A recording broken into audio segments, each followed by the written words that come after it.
must. Yes. Thank you, Monsignor, again for a wonderful day, and to everybody for a fantastic discussion. Multilateralism is not under threat per se in most of the world. It is under threat because of the United States. And I want to say this clearly because it's not a game and it's not to provoke, it's to discuss. Okay, the U.S. was the predominant economic and technological power of the world for decades. This is no longer the case. It is a powerful country economically and technologically, but it is no longer a dominant power. The European Union is a larger market. China is a comparable market. And the spread of technology is worldwide. The U.S. is by far the most powerful military country in the world, though it learns war after war that the military can solve no political problems whatsoever. We have 6,000 nuclear warheads, 800 military bases around the world. We are involved in 14 shooting wars right now, have instigated multiple wars. The U.S. is a problem. It became a far more significant problem with Donald Trump. He may or may not be president after November, but the U.S. became vastly more complicated for the world since 2017. These are not polite things to say. Nobody likes to say them, but I want to say them to explain a few things that I think are extremely important. The U.S. has blocked every multilateral initiative of recent years. It is the only country pulling out of the Paris Climate Agreement. It is the only country that pulled out of the JCPOA agreement with Iran. There is not a China-U.S. trade war. There is a U.S. trade war on China. That is different. This was an unpremeditated attack because of China's rising technological capacity. Have no doubt about it. What is this about Huawei or about ZTE or about others? It is because the U.S. realizes that China is gaining massive technological capability in artificial intelligence and other security-related areas because China's talented, smart, minting hundreds of thousands of PhDs every year, and that's how the world works now. There's no monopoly of knowledge. There's no monopoly of talent. This is driving U.S. strategists crazy because U.S. grand strategy is based on primacy. And that's not some fantasy of mine. This is in our documents, our doctrines, one after another. There can be no U.S. primacy in the world anymore that is safe for the world. That's not how the world works anymore, but that is how U.S. policy works. The U.S. is attacking the digital taxation. It has taken tremendous, disastrous cuts to corporate taxation, which is blowing up the worldwide taxation on companies. It has dismembered the WTO. There is no appellate process now.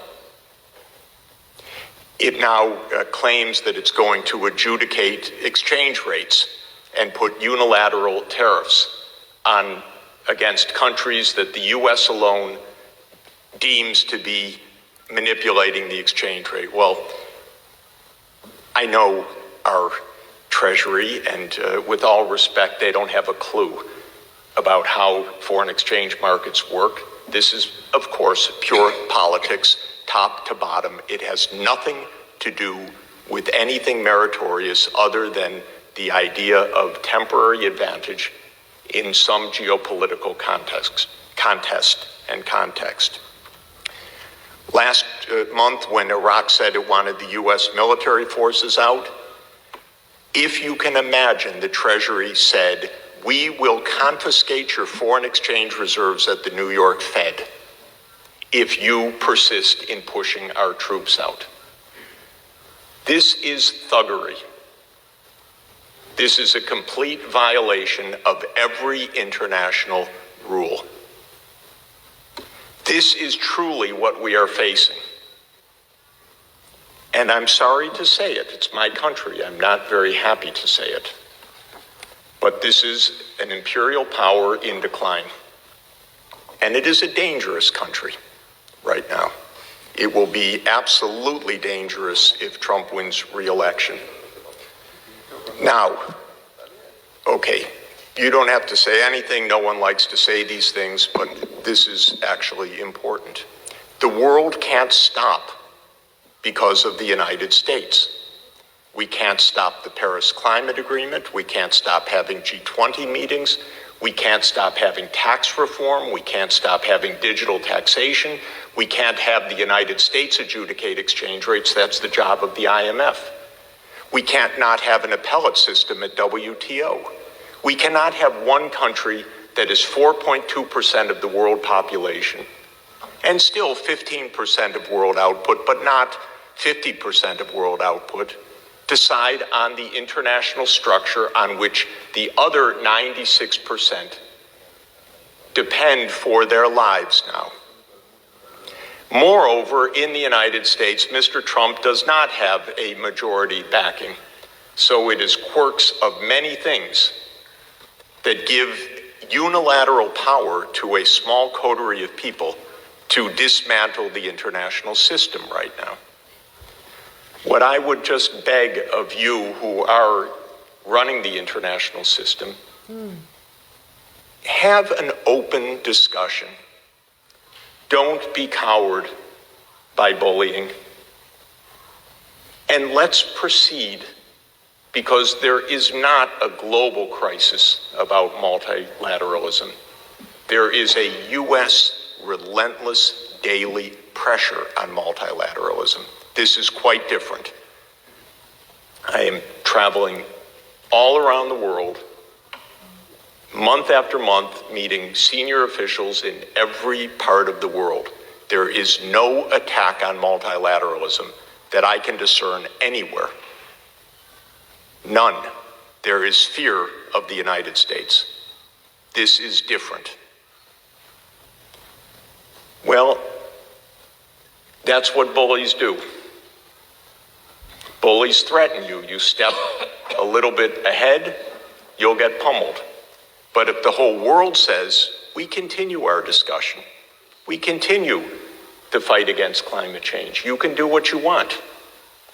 But we continue WTO, we continue climate change, we even have discussions at the fund and the bank. It's a little bit harder at the bank, but it's true. It's a whole board. Last time I checked, the United States, it's 16% of the vote, I believe, not 84, and there's another 84%. The General Assembly routinely votes 185 against the United States on almost everything right now. One after another, it's the US and 2 or 3 allied countries. And I know how that works because the ambassadors tell me about the threats that the US is putting on, direct, vulgar threats. And I know about it one by one by one. So we are not in a crisis of multilateralism. And it's a bluff, like bullies bluff. The US cannot blow up its own economy the way that they pretend they can. But if every country backs down one by one, then the bully gets the way. These issues are too important to be determined by Mr. Trump. It's not only Mr. Trump, because US unilateralism has been in vogue now for about 20 years. Actually, after 1992, the US went crazy, thinking it had, quote, won the world, and then it believed its own press release that it was the new Rome and that it was the sole superpower and that it was the indispensable nation. So this has been true since 1992. But it got a lot worse right now because the overt hostility against everybody, the threats against everybody, the lawlessness against everybody is completely unprecedented. And it's an abuse of our laws in the United States every day because Trump has none of this authority. This is under national emergency legislation that he's taking these actions. How can he threaten France with a tariff on wine? Because France rightly says that there should be a digital tax. You think that's an American law? Of course not. This is lawlessness, complete lawlessness. So we had a good discussion today. There is really a big consensus on this world for a decent world. It's not unanimous, but let's not depend on unanimity. Let's move forward when a large part of the world wants to do the right thing. Thank you. Well, you're the master. Yes.